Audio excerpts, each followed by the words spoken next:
Hello, it's great to be back. It's been a little while. It's more than a pleasure to welcome. He's here to talk about his new album, Big Joe King. Welcome, Joe. Thank you very much. Great to be back. Great to be back, Dick. Oh, there's a guitar as well. Coincidentally. Yeah, coincidentally.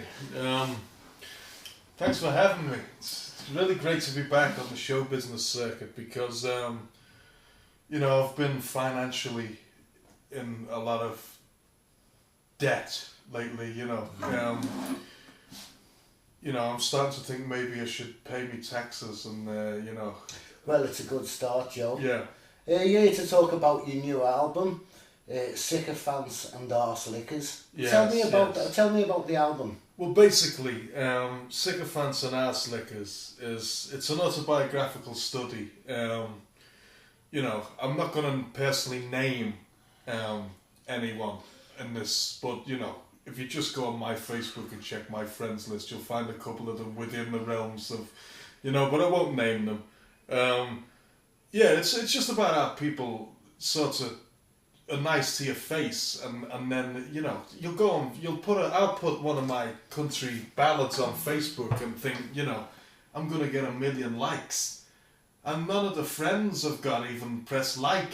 And then I've got people from Colorado going, "That's a great song, Joe," but fellas who live in my street don't even press like.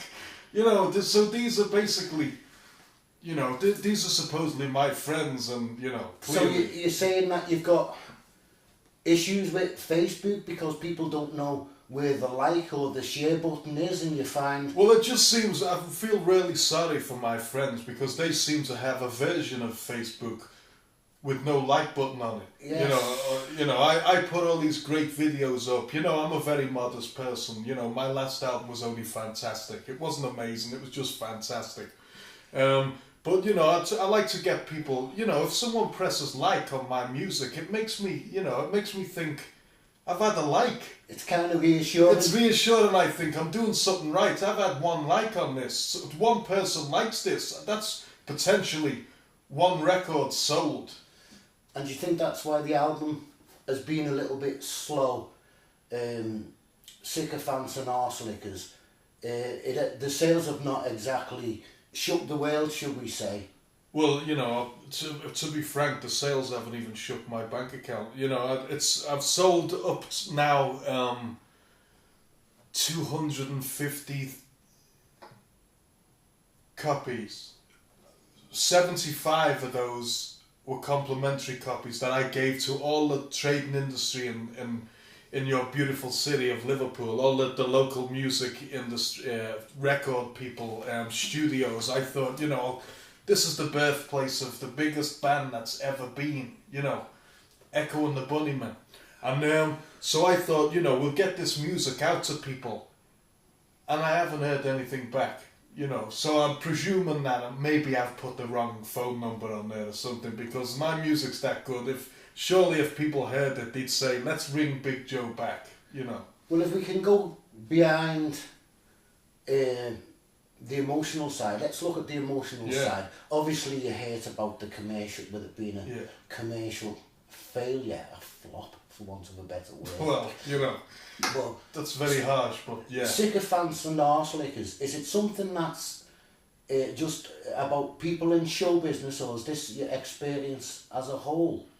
No, this is my experience as a whole, but the problem is these arse lickers are a huge part of licking that hole, and, these are a lot of the people who I trust in my daily life. I'd expect them to support what I'm trying to do with my music. As far as I'm concerned, I look on YouTube every day, and, as far as I know, there's nobody else doing, jazz, country, funk, skiffle, hip-hop, reggae. I might be wrong, but I think I've hit on a combination of music that, frankly, no one else has got the skills to attempt like I can. I can play A, but I can do it on an offbeat that nobody else can do, and I think maybe I'm so good, people are scared to sign me because they think he'll just overshadow everything that's gone before him, and he'll make the Beatles look, like idiots, And which leads me on to the second track of the album, Man Island Blues. Tell me about Man Island Blues. Is this to do with rejection, people not wanting your music? Well, you know what it is. Man Island is a place in Liverpool. It's a place where, you know, I, as a musician, as all musicians do, you know, I suffer from depression from time to time. Usually when I'm not gigging, because I find that depression still brings the money in. So what I've found is I have to go to a place called Man Island and be assessed. They assess my mental capabilities, or try to, rather. Did you pass the audition? Well, it depends what you consider a pass. If by having a clean bit of health I passed, then I passed. If by losing all my disability living allowance, well, technically I failed, because now I'm you know, the guy who assessed me, he wasn't subscribing to self-pity. No, I basically, I was on the floor begging him, you know, buy my album, please, and all this, and, you know, he didn't listen, you know, so, you know, maybe I should have, you know, maybe I was overzealous, you know, I should have stopped punching him when the nurse pressed the panic button. But the fact is, he stopped my money, and now I'm living on nothing. I'm having to go to town and busk, and apparently now busking's changed. Now you've got to have a permit, you know. But by having a permit, they know what I'm earning. You know, I don't want to speak too much about this. I know being on your programme, there's going to be hundreds of people watching this, but you know, you don't always want people to know exactly how much you're earning. Although you should declare everything, you should always keep a little bit of that everything extra that you don't declare. You know what I'm saying? You know. I think you should. You know, I think you've said enough, Joe. Yeah, you know. Joe, I think you've said enough. You know. I think well, it's like I was on a thing you have in Britain. It's a great scheme. It's a great work-based scheme. It's called the Dole, and what it does, it basically gives people the correct skills not to get a job. Now, what it is, you know, one of my dreams in life, my biggest dream used to be, I want to play the Grand Opry. I want to get up there with Willie Nelson.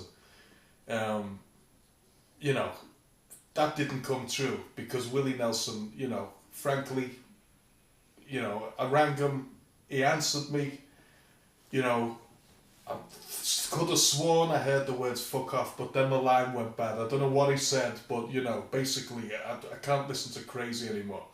So, what I'm saying is, my biggest dream now is waking up and getting 2 gyro checks by mistake in one day. You know, because that to me is achieving something. So I was basically just sitting there, you know, I just strummed the guitar, you know. Give us a tune, Joe. I woke up this morning and I felt great. The Dole, they sent me 2 gyro checks by mistake. It was a happy day. It was a happy day. But then I went to Man Island and I lost my DLA. You know, every story has a motto. Well, Joe, it's time to wrap up the show now, and I'd like to say good luck with the album and good luck with the tour. Thank you very much. Listen, you don't know how to get to... I'm on a course in Hanover Street, studying the media. You don't know how to get to Hanover Street from here. I wouldn't know, Joe. I'll give up. I'm gone. I'm out of here. You don't know anything.